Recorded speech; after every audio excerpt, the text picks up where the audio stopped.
फिर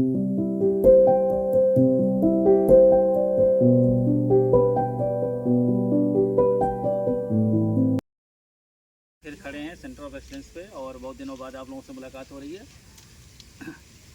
सबसे बड़ी बात है कि हमें आम की तोड़ाई के बाद क्या करना चाहिए। तो बहुत से किसान भाइयों को पता नहीं कि उन्हें करना क्या चाहिए। आम तोड़ाई के बाद पौधों का प्रबंधन दो तरह से किया जाता है। पहला तो ये है कि जो पुरानी टहनियाँ जिन पे फल आ चुके हैं उनको हम लोग काट देते हैं। जैसा कि आपके सामने हैं, ये टहनियाँ काटी गई हैं और आप देखिए कि काटने के बाद ये 15 से 20 दिन बाद ये नई ब्रांचेज आ रही हैं। और सबसे अच्छी बात यह है कि इन नई ब्रांचों पे ही पुनः फल हमें प्राप्त होगा।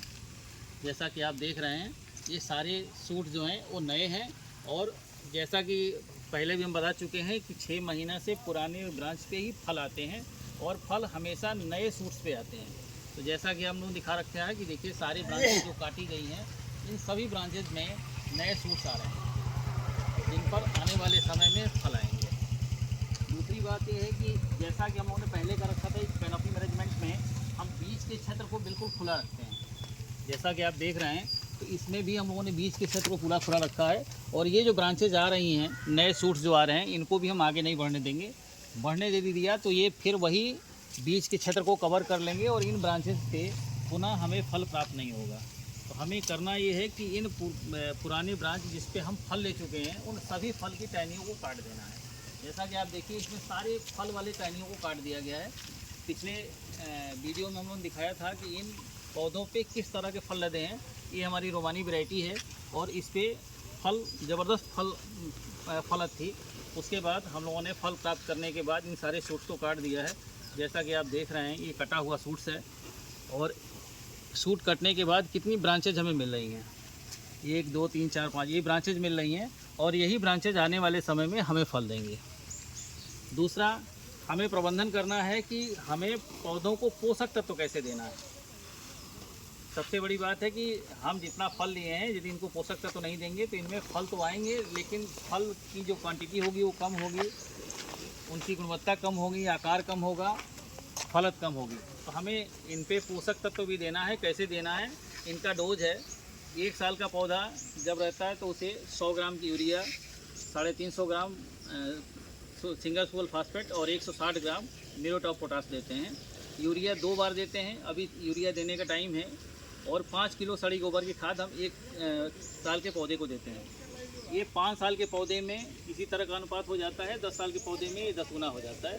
फिर मात्रा जो है कांस्टेंट हो जाती है। तो ये सड़ी गोबर की खाद, यूरिया अभी देंगे। और फिर दिसंबर में जब बौर आने के पहले हम फिर से इन पौधों को एक बार यूरिया देते हैं, 100 ग्राम 1 साल के पौधे पे। 5 साल के पौधे पे यही मात्रा हमारा 500 ग्राम हो जाता है। 10 साल के पौधे में यही मात्रा हमारा 1-1 किलोग्राम हो जाता है, जो 2 बार में हम देते हैं। Single super phosphate, muriate of potash, इसकी मात्रा बढ़ जाती है। 5 साल के पौधे जो होते हैं उसमें जो मात्रा हम बढ़ाते हैं वो बढ़ाते हैं, जिंक है, सिंगल सुपर फास्फेट है और बोरान है, बोरेक्स के रूप में डालते हैं। इनकी मात्रा 5 साल के पौधे में 50-50 ग्राम की होती है। 10 साल के पौधे में ये डबल हो जाती है, 100 ग्राम की मात्रा या 250 ग्राम तक की मात्रा हम इसमें दे सकते हैं, ताकि इन पौधों को पोषक तत्व मिल सके और इनसे पुनः फल हम ले सकें।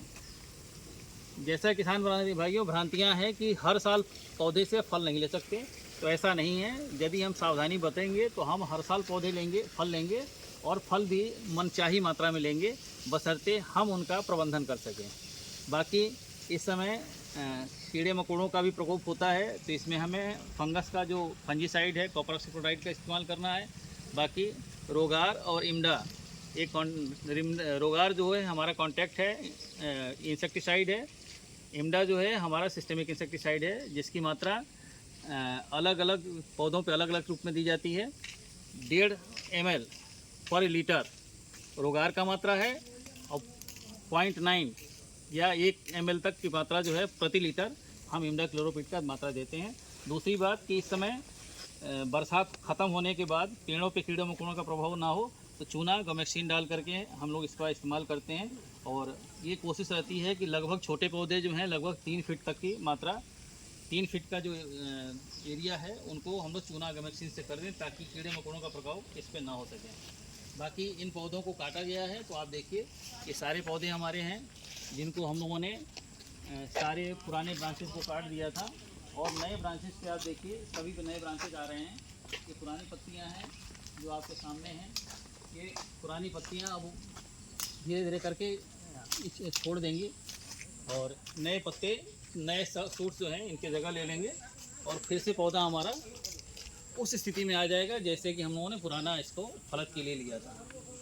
तो ये आपके सामने है कैनोपी मैनेजमेंट का। और ये भी हम लोगों ने बताया था कि कैनोपी का क्या प्रभाव होता है। तो कैनोपी अभी से हम लोग शुरू करते हैं और सितंबर अक्टूबर तक इसको पूरा कर लेते हैं ताकि पौधों में नए ब्रांच आ जाएं और ये ब्रांच हमारा 6 माह से ऊपर हो जाए ताकि 6 माह 8 माह के पौधे हो जाएंगे तो हम इसको पुनः फल प्राप्त कर सकेंगे। जैसा कि सारे सूट्स में हम लोग दिखा रहे हैं कि कैसे ब्रांचेज आ रही हैं और पत्तियां स्वस्थ हैं। और ये अभी आपको जैसा दिख रहा है ये 6 माह पुराना होते ही इस पर बौर आएंगे और इस पर फल आ जाएगा।